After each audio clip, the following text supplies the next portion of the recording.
I'm Dr. Kavita Yadav. The session is regarding solutions for international liquidity. Let's know what are the various solutions mentioned by experts to solve international liquidity. There are various solutions. The first one is Triffin Plan. Professor R. Triffin, in his book Gold and Dollar Crisis, recommended the transformation of IMF into World Central Bank. He wanted IMF to be transformed into World Central Bank and have its new international currency named the Bancor. See, Bancor was a supranational currency that John Keynes and Schumacher conceptualized in the years 1940 to 42 and which the United Kingdom proposed to introduce after World War II.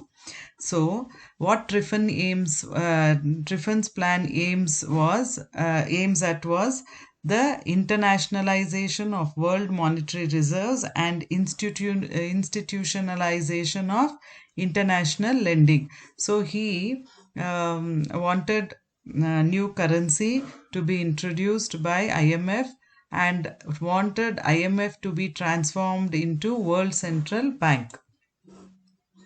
See, the main features of Triffin plan was the IMF would act as a true international central bank.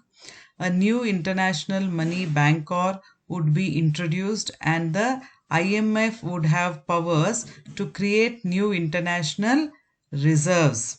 Then the balance of key currencies would be transferred to the IMF and would be converted into Bancor accounts. The Bancor accounts would be part and parcel of the total monetary reserves of the depositing countries who undertake to accept Bancor balances in the settlement of international debts.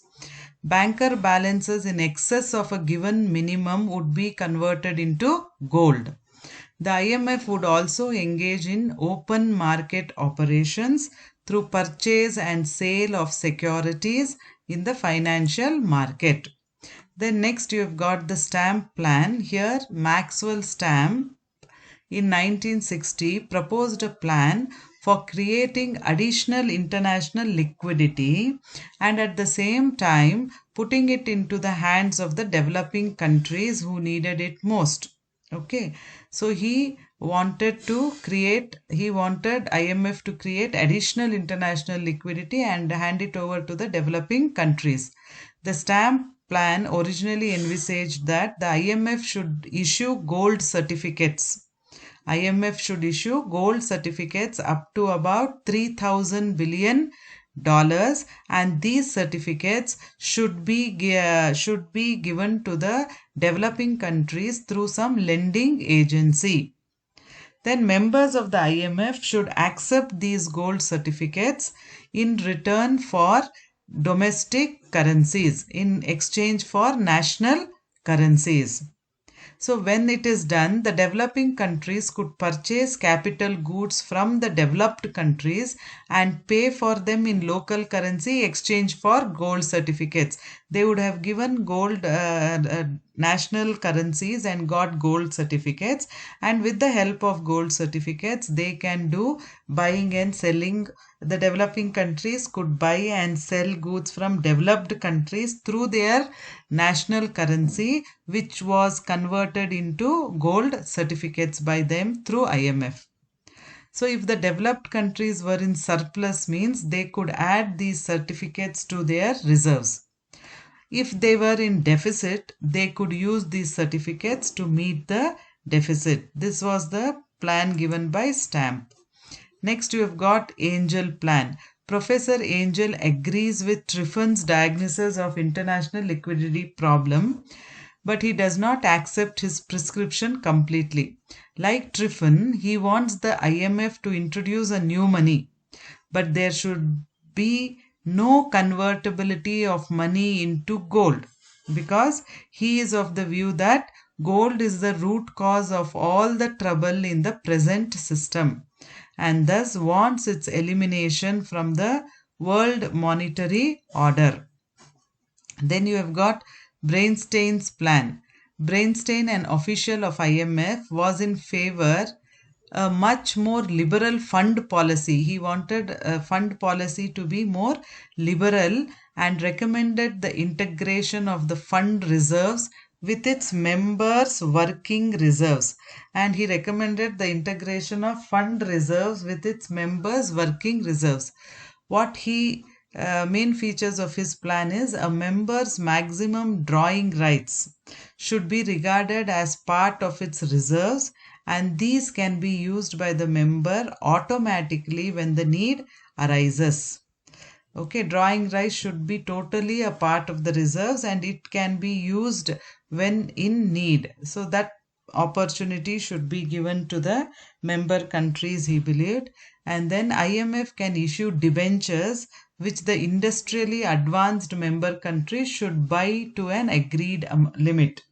So by issuing debentures too, liquidity can be increased in the market was his belief. The members are to be allowed to borrow in excess of their quotas and access to the fund should be made automatic. So they should not stick on to the quotas. Above quota 2, members should be allowed to borrow and it should be done in an automatic manner. There should be continuous review and gradual increase in the quotas of the members from time to time. So the quota system is really insufficient with regarding to the reserves of each member country, which is becoming one of the reasons of international liquidity is his view. Then some experts talk about devaluation of dollar. Some suggested the devaluation of dollar as a measure to solve the world liquidity problem. The devaluation of dollar would increase the value of gold held by various governments or private individuals. So this would in turn encourage the production of gold. Then raising the price of gold. There was a proposal to raise the official price of gold. As a result, the international monetary reserves would automatically increase and the problem of international liquidity could be solved. So there are various such types of plans which have been advised by various experts to solve international liquidity. See, there are two types of liquidities.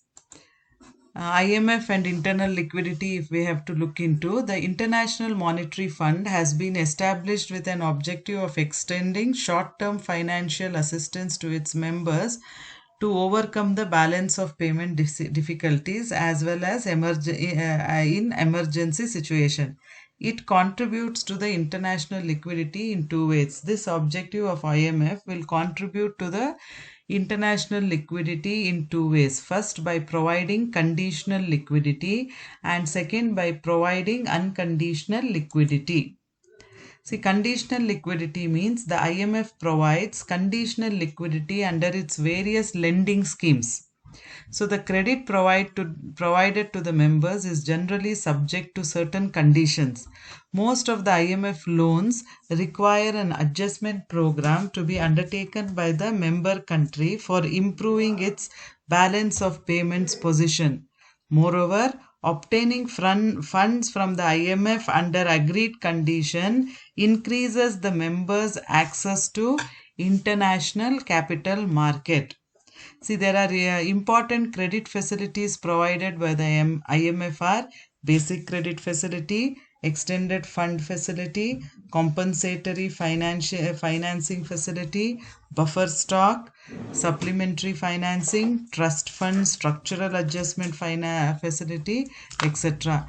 In order to make the resources easily and more adequately available, the IMF has been introducing various procedure changes from time to time.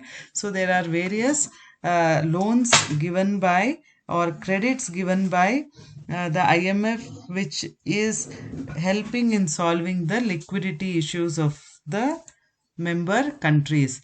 Unconditional liquidity. The supply of unconditional liquidity takes the form of reserve assets that can be used for balance of payments financing.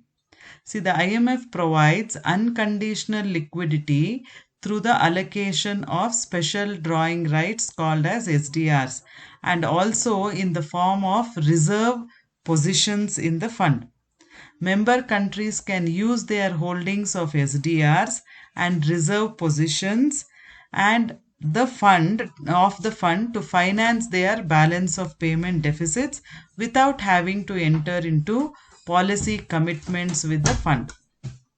So with the use of the reserve assets, they can do clear or reduce their balance of payment deficits. So these are the various schemes through which international liquidity problems can find solutions. Thank you.